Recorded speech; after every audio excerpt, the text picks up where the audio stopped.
Seperti apa yang saya sampaikan tadi, jadi permasalahan stunting ini menjadi isu global sebenarnya, jadi isu internasional sampai WHO mengeluarkan salah satu global nutrition. Jadi stunting ini yang menjadi salah satu isunya, dan begitu juga di tingkat nasional.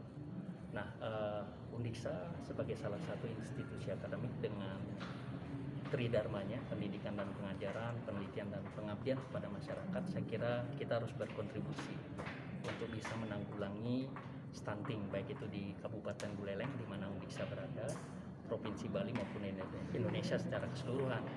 Jadi kalau saya melihat dari prevalensi gitu ya, di Indonesia ini cukup tinggi, jadi 24% dari total jumlah penduduk, jadi sangat tinggi sebenarnya. Dan juga di Bali kalau saya melihat ada 10,9%, dan di Buleleng ini ada 8,9%.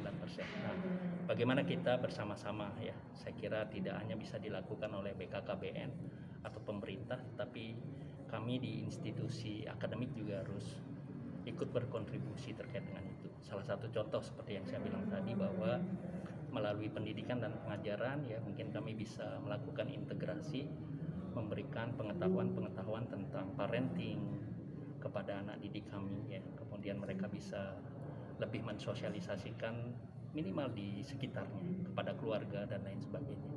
Nah, termasuk juga kegiatan-kegiatan MBKM, Merdeka Belajar Kampus Merdeka, melalui asistensi mengajar di satuan pendidikan ya, mereka bisa memberikan informasi lebih dini kepada siswa-siswi yang ada di tingkat TK, SD, SMP dan SMA, maupun melalui kegiatan membangun desa kepada masyarakat secara luas.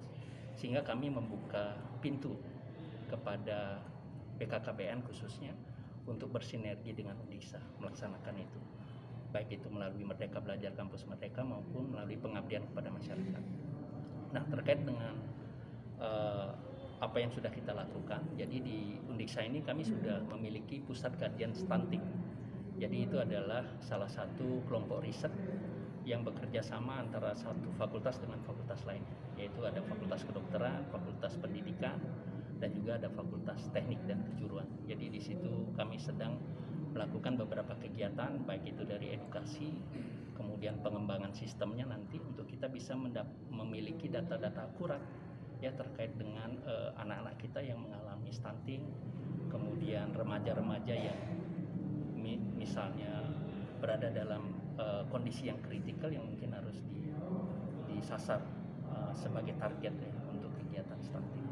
Nah, itu yang kami lakukan di Undiksa, dan saya kira ini sosialisasi yang sangat penting kepada kami ya, untuk bisa memberikan informasi kepada mahasiswa kami sebagai remaja gitu ya, karena stunting ini siklus hidup gitu ya, bukan hanya untuk orang tua dan pasangan yang sudah menikah, tetapi remaja-remaja ini dari sekarang. Jadi di kampus dialah nanti yang akan menjadi calon keluarga yang melahirkan generasi penerus.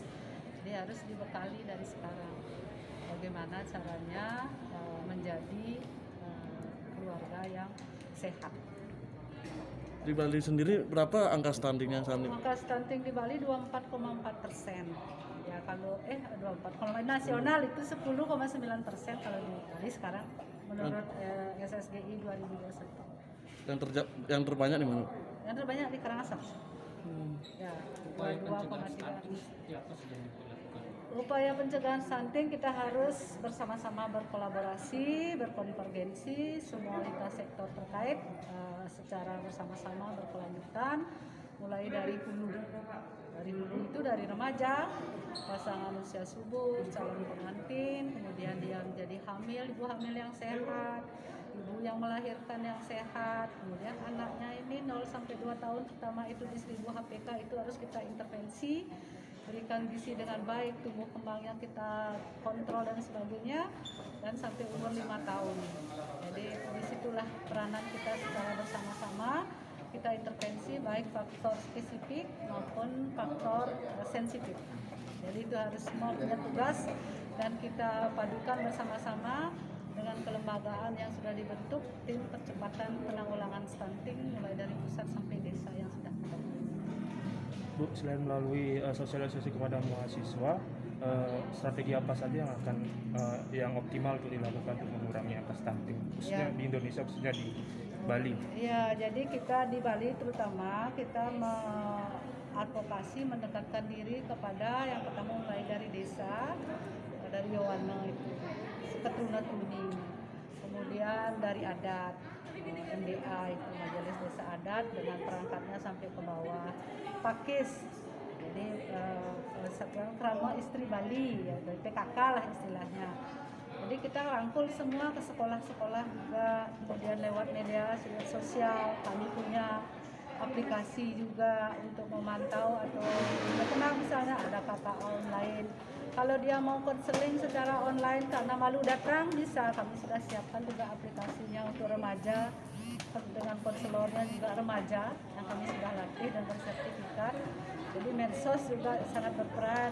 Yang paling peran adalah kami, ini teman-teman media, karena anak-anak sekarang yang ini calon jadi keluarga ini milenial kan, milenial. Jadi lewat IT, di bantuan teman-teman media, kami sangat harapkan untuk mengekspos ini pencegahan stunting ini sehingga makin banyak tim kita, makin solid kita bergerak di percepatan penurunan stunting bisa kita tercapai lah di tahun 2024 harapannya Bapak Jokowi menjadi 14%.